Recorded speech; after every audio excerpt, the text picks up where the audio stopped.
नमस्कार, MMC news में आपका स्वागत है।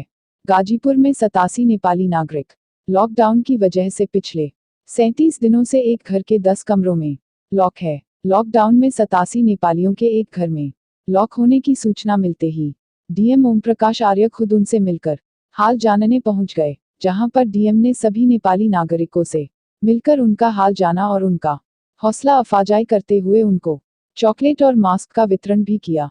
बता दें कि जब से देश में लॉकडाउन की घोषणा की गई, तब से सभी नेपाली नागरिक सदर कोतवाली के छावनी लाइन इलाके में एक घर के 10 कमरों में लॉक है। वहीं नेपाली नागरिक सुभाष कुमार ने बताया कि हम लोग नेपाल से काम करने के लिए भारत आए हुए हैं। सबसे पहले हम लोग औरैया में थे, उसके बाद 4 माह पहले गाजीपुर आए थे। यहाँ पर हम सभी लोग प्रोडक्ट बेचने का ट्रेनिंग ले रहे थे कि प्रोडक्ट को कैसे लोगों में बेचा जाए। इसके बदले प्रोडक्ट बेचने पर कुछ पैसे मिलते थे, जिससे हम लोगों का काम चल जाता था।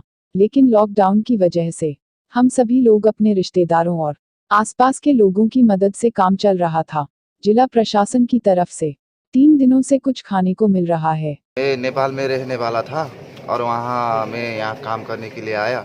सबसे पहले मैं आया था ओरई में आया था और वहाँ से कुछ काम के वजह से मैं आया फिर दिव्यापुर में आने के बाद मैं वहाँ पर 1 वर्ष रहा और यहाँ में 3 महीने 4 महीने लगभग 4 महीने हो गए। गाजीपुर में आकर आप लोग कौन सा काम कर रहे थे?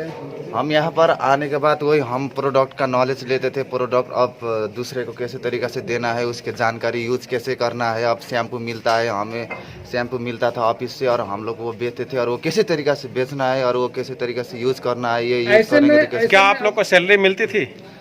सैलरी तो फिक्स नहीं होता था, जैसे भी अब हम लोग वहाँ से बेचते थे, वहाँ पर 1-2 रुपये वही निकलता था वही। लेकिन अब फिलहाल लॉकडाउन है। हाँ, लॉकडाउन में आप लोग कैसे व्यवस्था कर पा रहे हैं? लॉकडाउन में अब हम लोग अब मैनेज कर रहे हैं। अब कोई लोग है घर से मंगा रहे हैं, कोई लोग इधर अपने रिलेशन से मंगा रहे हैं। ऐसे तरीके से मैनेज कर रहे। किसी जिला प्रशासन की तरफ से क्या मदद मिल पाई है आप लोग को? जिला प्रशासन के माध्यम से आया था, 2-3 दिन आया था, सुबह शाम थोड़ा नाश्ता वास्ता मिल गया था। अभी वो नहीं मिल रहा है। राशन भी तो राशन कितने बार उन्होंने दिया आप लोग को? 3 दिन लगातार 3 बार बना। सुबह शाम आज जिलाधिकारी आए थे। वहीं इस मामले पर जिलाधिकारी ओम प्रकाश आर्य ने क्या कहा, सुनते हैं। देखिए, कुल 87 नेपाली मूल के बच्चे हैं यहाँ पे। अलग अलग कंपनियों में ये लोग ट्रेनिंग लेते हैं और काम करते हैं। ये पिछले 6 महीने से यहाँ हैं। लॉकडाउन होने के बाद जिन कंपनियों के साथ ये काम कर रहे थे, वो कंपनियां अपना काम नहीं कर रही हैं, तो इनके लिए खाने पीने की दिक्कत आई थी।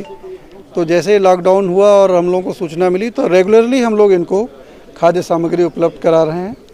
आज अभी हमने इनको चॉकलेट और मास्क आप लोगों के सामने दिया है और आरोग्य सेतु डाउनलोड करने के लिए अभी हमने इनको बोला है।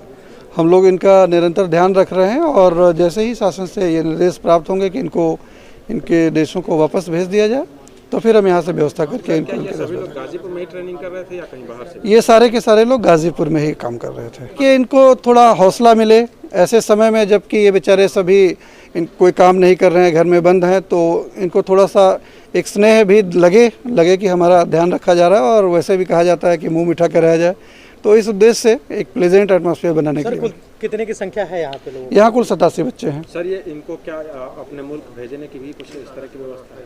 अभी जब तक ये निर्देश नहीं प्राप्त होते हैं कि इनको दूसरे देश में भेजा जाए, तब तक हम इनके खाने पीने की हर चीज़ की व्यवस्था करेंगे और जैसे ही ये निर्देश प्राप्त होंगे तो इनको हम इनके देश भिजवाने की व्यवस्था करेंगे।